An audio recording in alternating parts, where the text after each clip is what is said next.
Hello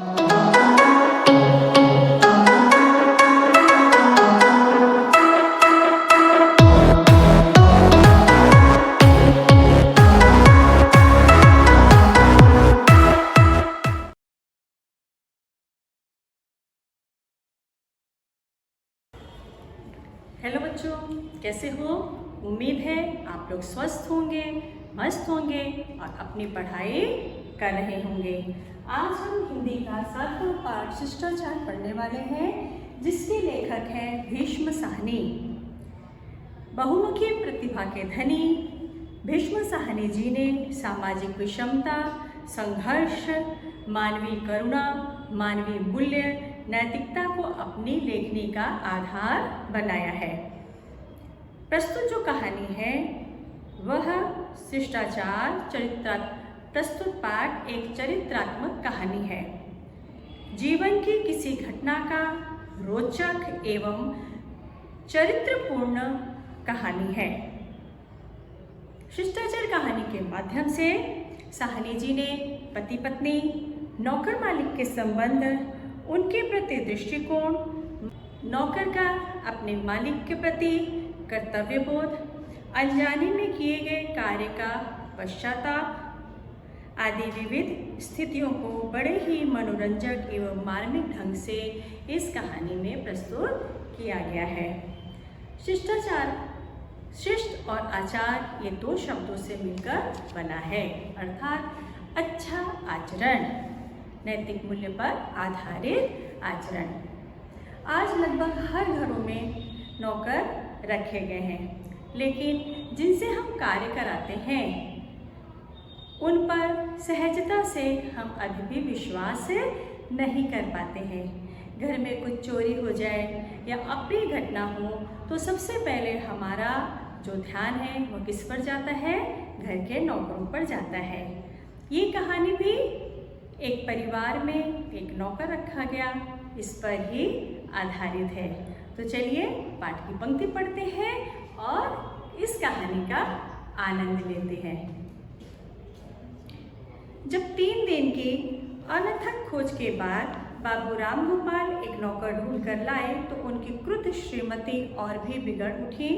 पलंग पर बैठे बैठे उन्होंने नौकर को सिर से पांव तक देखा और देखते ही मुंह फेर दिया। मुंह फेर दिया एक मुहावरा है, अर्थात नजरअंदाज करना। यह वनमानस कहाँ से पकड़ लाए हो? वनमानस मतलब जो वन में रहते हैं, उनको बोलते हैं वनमानस। इससे मैं काम लूंगी या इसे लोगों से छिपाती फिरूंगी? इसका उत्तर बाबू राम गोपाल ने दिया, जानती हो तलब क्या होगी? केवल 12 रुपये। सस्ता नौकर तुम्हें आजकल कहाँ मिलेगा? तो काम भी वैसा ही करता होगा, श्रीमती बोली। यह मैं क्या जानूं? नया आदमी है, अभी अपने गांव से आया है। श्रीमती जी की भवें चढ़ गई तो इसे काम करना भी मैं सिखाऊंगी। अब मुझ पर इतनी दया करो, जो किसी दूसरे नौकर के खोज में रहो, जब मिल जाए तो मैं इसे निकाल दूंगी। बाबू राम गोपाल के घर में नौकर नहीं था तो वो घर के लिए एक नौकर लेकर आए, लेकिन उसकी शक्ल देखकर, उसके कपड़े देखकर श्रीमती जी को अच्छा नहीं लगा और वह अपने पति से कहने लगी कि इसको छोड़ो, मुझे दूसरा नौकर ला के दो, क्योंकि एक तो ये दिखने में इतना गंदा है, मैं लोगों से क्या इसको छिपाते फिरूंगी, और दूसरा ये नया नया आया है तो मुझे इसे पूरा काम भी सिखाना पड़ेगा। तो बाबू राम गोपाल उसे समझाते हैं कि इतने सस्ते में तुम्हें दूसरा नौकर नहीं मिलेगा, इसी से ही काम चलाओ। बाबू राम गोपाल तो यह सुनकर अपने कमरे में चले गए और श्रीमती जी दहलीज पर खड़े होकर नौकर का कुशलक्षेम पूछने लगी। नौकर का नाम हेतु था और शिमला के नज़दीक एक गांव से आया था। अब आगे नौकर की शारीरिक बनावट वगैरह का वर्णन किया है। चपटी नाक, छोटा माथा, बेतरह से दांत, मोटे हाथ और छोटा सा कद। ये आपको प्रश्न संजाल में पूछा जा सकता है कि हेतु का व्यक्तित्व कैसा था, तो उसमें आपको ये अलग अलग डब्बे में आकृति में ये भरना पड़ेगा। नाम पता पूछ चुकने के बाद श्रीमती अपने दाएं हाथ की उंगली पिस्तौल की तरह हेतु की छाती पर दागकर बोली। हेतु की छाती पर दागकर बोली, अब दोनों कान खोलकर सुन लो। जो यहाँ चोरी चकारी की तो सीधा हवालात में भिजवा दूंगी। हवालात मतलब जेल में। जो यहाँ करना है तो पाई पाई का हिसाब ठीक देना होगा। वो शुरू में ही अपने नौकर पर अपना पूरा रुतबा जमा देना चाहती थी और उन्होंने बहुत ही अच्छे से उसे धमका भी दिया कि यहाँ पर है कि तुम्हें बहुत अच्छे से कार्य करना पड़ेगा और पाई पाई का हिसाब देना पड़ेगा। श्रीमती जी का विचार नौकरों के बारे में वही कुछ था जो अक्सर लोगों का है। सब झूठे, गलीज और लंपट होते हैं। जैसा कि पाठ की शुरुआत में हमने बताया कि नौकरों के बारे में चाहे वो कितनी भी ईमानदारी से अपने कर्तव्य का पालन कर लें, कितने भी ईमानदार हों, लेकिन उनके बारे में जो हमारी एक मानसिकता बनी है कि वे झूठे होंगे, वो चोर होंगे और लंपट होंगे, तो श्रीमती जी का भी जो सोच थी नौकर के प्रति वो वही थी। किसी पर विश्वास नहीं किया जा सकता। ये सबकी सोच रहती किसके बारे में? नौकरों के बारे में। हर वक्त सभी झूठ बोलते हैं, सभी पैसे काटते हैं और सभी हर वक्त नौकरी की तलाश में रहते हैं। जो मिल जाए तो उसी वक्त घर से बीमारी की चिट्ठी मंगवा लेते हैं। ये नौकरों के बारे में विचार बता रहे हैं कि सब झूठे होते हैं, सिर्फ पैसे के लिए कार्य करते हैं, उनको घर से कोई लेना देना किसी से नहीं रहता है। श्रीमती जी का व्यवहार नौकरों के साथ नौकरों का सा ही था। यूं भी घर में उनकी हुकूमत थी।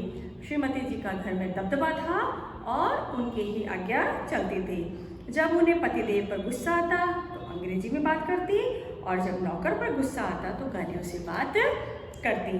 दोनों की लगाम खींच कर रखती। उनकी तेज नज़र पलंग पर बैठे बैठे भी नौकर के हर काम की जानकारी रखती कि नौकर ने कितना घी इस्तेमाल किया, कितनी रोटियां निगल गया, अपनी चाय में कितनी चम्मच चीनी उड़ेली है।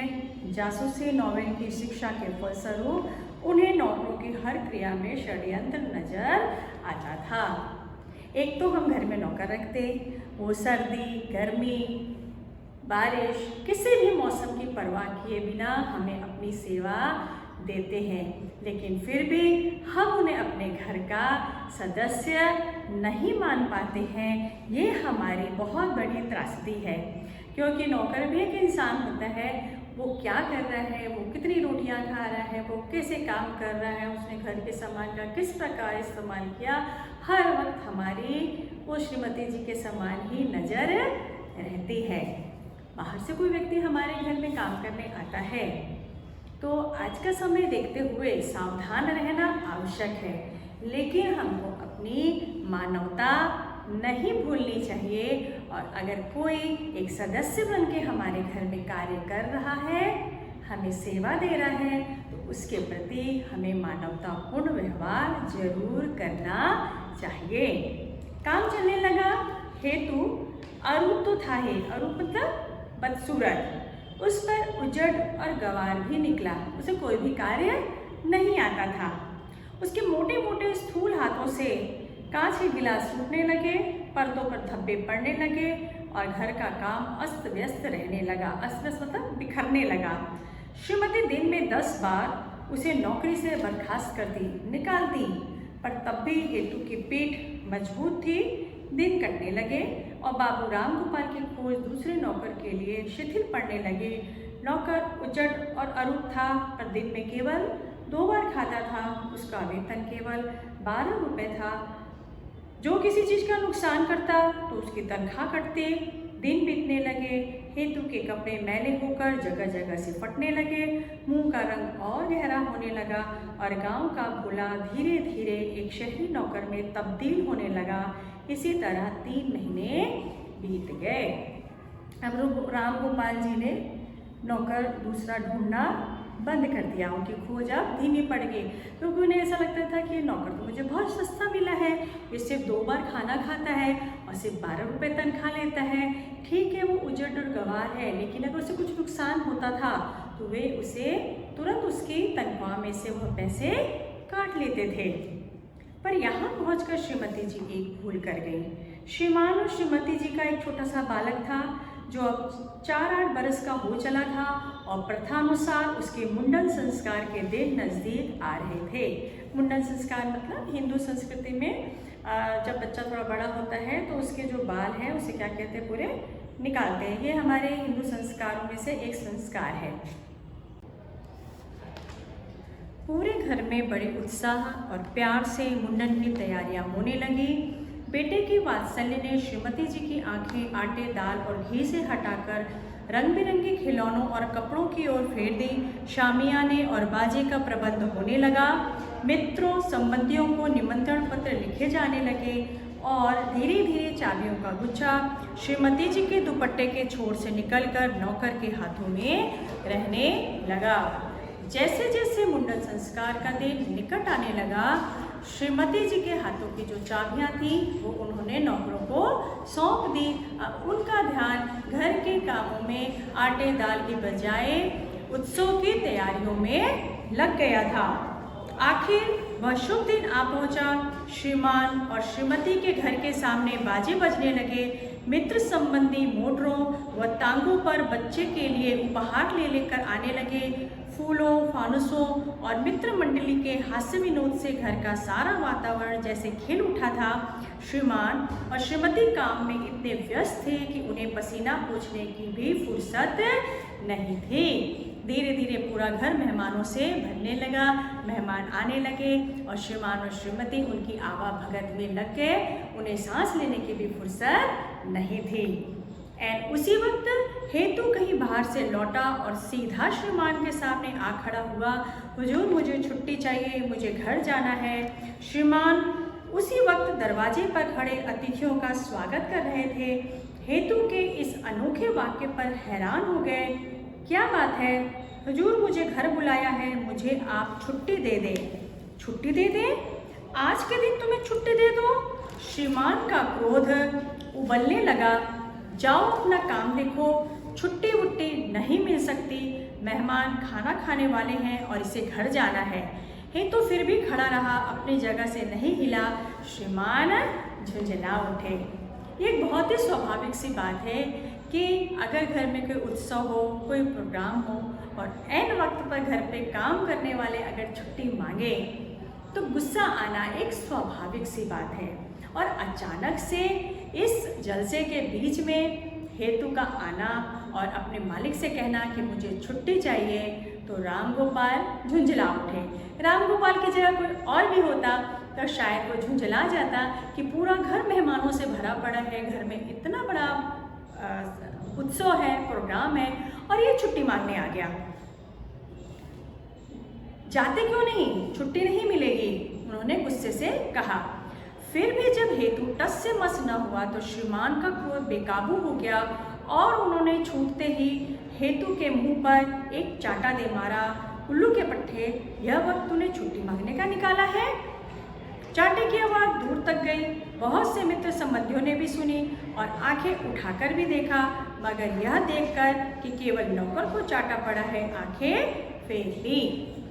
रामगोपाल अपना गुस्सा संभाल नहीं पाए और गुस्से में उन्होंने हेतु को एक चाटा दे दिया और उसे जोर से डांटा कि यही समय तुम्हें मिला था कि तुम्हें छुट्टी चाहिए।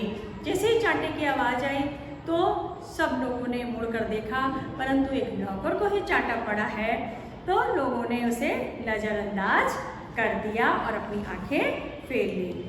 श्रीमती जी को जब इस बात की सूचना मिली, उनको जब पता चला कि हेतु इस प्रकार से छुट्टी मांग रहा है, तो जैसे उनकी तंद्रा जाग उठी। उनको जैसे एकदम से अंदर से हिल गई। उनको ऐसा लगा कि क्या हो गया, हो सकता है इसमें कोई भेद है, क्योंकि सबसे पहले अगर नौकर घर से जाने के बारे में बोलता है, अचानक से छुट्टी मांगता है, तो हमारा दिमाग दूसरी तरफ ही सबसे पहले दौड़ता है और हम ये जानने का प्रयास ही नहीं करते कि हो सकता है उसके घर में भी कोई परेशानी हो सकता है उसके घर में भी कोई आकस्मिक घटना घट गई हो। मैं भी कैसे मूर्ख जो इस लंपट पर विश्वास करती रही और सब ताले खोलकर इसके सामने रख दिए। इसने न मालूम किस किस चीज़ पर हाथ साफ किया है, जो आज ही के दिन छुट्टी मांगने चला आया। भागी हुई बाहर आई और बरामदे में खड़ी होकर हेतु को फटकारने लगी। उन्होंने वह कुछ कहा जो हेतु के कानों ने पहले कभी नहीं सुना था। कुछ एक संबंधी इकट्ठे हो गए और जलसे में विघ्न पड़ता देखकर श्रीमान को समझाने लगे। एक ने हेतु से कहा, क्यों घर क्यों जाना चाहते हो? अब श्रीमती जी को ऐसा लगने लगा कि पता नहीं इसने मेरे घर से क्या क्या ले लिया होगा। उन्हें अपने ऊपर पछतावा होने लगा कि इस जलसे के चक्कर में उन्होंने अपने घर की चाबियां नौकरों के हाथ में दे दी। अब जैसे जैसे यह बात लोगों के बीच में जाने लगी तो लोग आपस में बोलने लगे और उनमें से किसी ने कहा हेतु से कि तुम घर क्यों जाना चाहते हो? हेतु ने फिर धीरे से कह दिया, जी काम है। इस पर श्रीमती जी का गुस्सा और भड़क उठा, मगर बाकी लोग तो बात को निपटाना चाहते थे। हेतु को चुपचाप धकेल कर परे हटा दिया गया। हेतु को एक साइड किया गया और रामगोपाल जी और उनकी पत्नी के बीच में सलाह मशवरा हुआ। दोनों इस नतीजे पर पहुंचे कि इस वक्त चुप हो जाना ही ठीक है, क्योंकि घर पूरा मेहमानों से भरा हुआ था। मुंडन के बाद इसका इलाज सोचेंगे। हेतु बजाय इसके कि फिर काम में जुट जाता, बरामदे के एक कोने में जाकर बैठ गया। बरामदे के एक कोने में जाकर बैठ गया और न हूँ न हाँ, चुपचाप इधर उधर ताकने लगा। इस पर श्रीमान जी आपे से बाहर होने लगे। पहले तो देखते रहे, फिर उसके पास जाकर उसे कड़क कर बोले, काम करेगा या मैं किसी को बुलाऊं? हेतु ने फिर वही रट लगाई, साहब मुझे जाने दे, मैं जल्दी लौट आऊँगा, मुझे काम है। हेतु कारण बता नहीं रहा था कि वह क्यों गाँव जाना चाहता है, क्यों अपने घर जाना चाहता है। इससे लोगों का संदेह जो था वह और बढ़ गया। आखिर जब जलसे में बहुत से लोगों का ध्यान उसी तरफ जाने लगा तो एक दो मित्रों ने सलाह दी, उसका नाम पता लिख लिया जाए, उसकी तनख्वाह रोक ली जाए और उसे जाने दिया जाए। श्रीमान जी ने अपनी डायरी खोली, उस पर हेतु का पूरा पता लिखा, नीचे अंगूठा लगवाया और धक्के मारकर उसे बाहर निकाल दिया। अब हेतु ने इतने दिनों तक उनके घर में कार्य किया, उसका व्यवहार कैसा था, उसका आचरण कैसा था, इतना तो हमको समझ में आ जाता है। परंतु रामगोपाल जी ने इस बात पर ध्यान नहीं दिया और नौकर पर संदेह करते हुए उसकी तनख्वाह भी रोक ली और उसे अपने घर से धक्के मारकर बाहर निकाल दिया। दूसरे दिन श्रीमती जी ने अपना ट्रंक खोलकर अपनी चीज़ों की पड़ताल शुरू की। अपने जेवर, सिल्क के जड़ाऊ सूट, चांदी के बटन एक एक करके जो याद आया गिन डाला। मगर बड़े घरों में चीज़ों की सूची कहाँ होती है और एक एक चीज़ किसे याद रह सकती है। श्रीमती जी जल्दी ही थक कर बैठ गई। जलसा खत्म होने के बाद दूसरे दिन श्रीमती जी अपना ट्रंक लेकर बैठी और सारा सामान जो उनको याद आता जा रहा था उसे एक एक करके चेक करने लगी, देखने लगी कि कहीं हेतु जाते जाते सारा सामान पार तो नहीं करके चला गया, अर्थात चोरी करके तो नहीं ले गया। तुमने उसे जाने क्यों दिया? कभी कोई नौकरों को यूँ भी जाने देता है? अब मैं क्या जानूँ क्या क्या उठा ले गया है, जाएगा कहाँ? उसकी 3 महीने की तनख्वाह मैंने रोक ली है, ऐसा रामगोपाल जी ने कहा। तो श्रीमती जी कहती हैं कि 150 की चीज़ अगर वो उठाकर ले गया तो 20 रुपये तनख्वाह की वह चिंता क्यों करेगा? तुम अपनी चीज़ों को अच्छी तरह से देख लो, अगर कोई भी चीज़ गायब हुई तो मैं पुलिस में इत्तला कर दूंगा, मैंने उसका पता वता सब लिख लिया है। तुम समझ बैठे हो कि उसने तुम्हें पता ठीक लिखवाया होगा। रामगोपाल जी से समझाते हैं कि तुम चीज़ें अच्छे से देख लो, अगर कोई चीज़ गायब भी हुई तो उसका पता मेरे पास लिखा हुआ है, मैं पुलिस में इसकी कंप्लेन कर दूंगा। तो श्रीमती जी को फिर शक होता है कि उसने क्या अपना पता ठीक लिखवाया होगा। दूसरा नौकर आ गया और घर का काम पहले की तरह चलने लगा। जब श्रीमती जी को कोई चीज़ ना मिलती तो वह हेतु को गालियाँ देती, पर श्रीमान धीरे धीरे दिल ही दिल में अफसोस करने लगे। कई बार उनके जी में आया कि उसके पैसे मनी ऑर्डर द्वारा भेज दे, मगर फिर कुछ श्रीमती के डर से, कुछ अपने संदेश के कारण रुक जाते। श्रीमान जी के मन में मानवता की भावना कुछ समय के लिए जागृत हुई और उन्हें ऐसा लगने लगा कि उन्हें हेतु के पैसे मनी ऑर्डर करके भेज देने चाहिए। एक दिन शाम का वक्त था, थके हुए श्रीमान दफ्तर से घर लौट रहे थे जब उनकी नज़र सड़क के पार एक धर्मशाला के सामने खड़े हुए हेतु पर पड़ गई।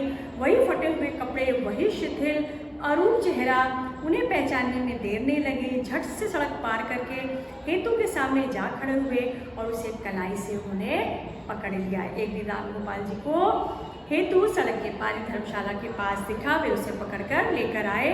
अरे तू कहाँ था इतने दिन? गांव से कब लौटा? अभी अभी लौटा हूँ साहब, हेतु ने जवाब दिया। काम कराया है अपना? हेतु ने धीरे से कहा, जी। कौन सा ऐसा जरूरी काम था जो जलसे वाले दिन भाग गया? हेतु चुप रहा। बोलते क्यों नहीं? क्या काम था? मैं कुछ नहीं कहूँगा, सच सच बता दो। राम गोपाल जी ने उसे बहुत प्यार से पूछा तो हेतु की आंखों में क्या आ गए? आंसू आ गए। होंठ बात करने के लिए खुलते मगर फिर बंद हो जाते। बार बार वो आंसू छुपाने की कोशिश करता मगर आंखें ऐसे छलक गई थी कि आंसुओं को रोकना असंभव हो गया था। बाबू राम गोपाल पसीज उठे। हेतु के दिल का दुख बाहर आ गया। उसकी आंखों से आंसू बहने लगे और राम गोपाल का दिल क्या हो गया? पसीज गया। फिर उसके बाद अच्छा क्या बात है? उसका कंधा सहलाते हुए राम गोपाल जी ने पूछा। जी मेरा बच्चा मर गया था। लड़खड़ाती हुई आवाज़ में हेतु ने कहा। बाबू राम गोपाल को यह सुनकर बहुत दुख हुआ। थोड़ी देर तक चुपचाप खड़े उसके मुंह की ओर देखते रहे और फिर बोले, मगर तूने उस वक्त कहा क्यों नहीं? तुमसे बार बार पूछा गया मगर तुम कुछ भी नहीं बोले, क्यों? हेतु ने धीरे से कहा, जी वहाँ कैसे कहता? खुशी वाले घर में यह नहीं कहते। हमारे गांव में इसे बुरा मानते हैं। और श्रीमान स्तब्ध और हैरान उस उजट गवार के मुंह की ओर देखने लगे। वास्तव में जलसे वाले दिन गांव से हेतु के बच्चे के मरने की खबर आई थी, लेकिन जिस हेतु को सब उजट और गवार समझते थे वो इतना शिष्टाचार वाला था, इतने उसके अंदर नैतिक मूल्य थे, क्योंकि उसको पता था कि खुशी वाले घर में ऐसी मातम की खबरें देना ठीक नहीं है। तो लोगों की उसने प्रताड़ना सही, लोगों की गालियाँ सही, लोगों ने उस पर संदेह किया। श्रीमान ने उसे चाटा भी मारा, वह चुपचाप सहन कर गया, परंतु उसने अपना मुँह नहीं खोला। श्रीमान जी ने जैसे इसकी बात सुनी वो एकदम चुप हो गए, स्तब्ध हो गए, हैरान हो गए कि वो इतने पढ़े लिखे लोग और उनके घर में कार्य करने वाला जिसे वह उजड़ और गंवार समझते थे, वह वास्तव में शिष्टाचार के मामले में उनसे कितना आगे निकल गया। उन्हें अपने किए पर अफसोस होने लग गया था। उनका जो दिल था वह आत्मग्लानि से भर गया। तो इस कहानी से हमने क्या सीखा? क्या हमें समझ में आया कि आज के समय को देखते हुए यदि हमारे घर में कोई बाहर से काम करने वाला आता है, नौकर हम रखते हैं, तो सतर्क और सावधान रहना आवश्यक है, क्योंकि समय बहुत खराब चल रहा है। परंतु यदि कोई नौकर या कोई व्यक्ति आपके घर में सर्दी, गर्मी, बारिश इनकी परवाह किए बिना आपको अपना सब कुछ देता है, अपनी सेवा देता है, तो उसके प्रति थोड़ा सा हमें विश्वास रखना चाहिए। कम से कम अपनी मानवता धर्म को हमें छोड़ना नहीं चाहिए। हर नौकर चोर हो, हर नौकर चक्का हो, ऐसा जरूरी नहीं है। हो सकता है मनुष्य है वो भी, उसकी भी कोई मजबूरी हो, तो हमें हमारे घर में कार्य करने वालों के प्रति मानवता की भावना रखनी चाहिए, इंसानियत की भावना रखनी चाहिए और हमें यह मन में सोचना चाहिए, विचार करना चाहिए, एक बार ज़रूर उनसे ज़रूर पूछना चाहिए कि उन्हें कोई तकलीफ़ है, उन्हें कोई परेशानी है या उनके साथ कोई आकस्मिक घटना घट गई है क्या। तो इस बात से हमें यह समझ में आता है कि हमें अपने घर में कार्य करने वालों के प्रति सहृदयता और मानवता का व्यवहार रखना चाहिए। तो उम्मीद है आपको यह पाठ अच्छे से समझ में आ गया होगा। तो फिर मिलते हैं एक नए वीडियो में एक नए विषय के साथ। तब तक के लिए खुश रहिए, स्वस्थ रहिए और अपनी पढ़ाई करते रहिए।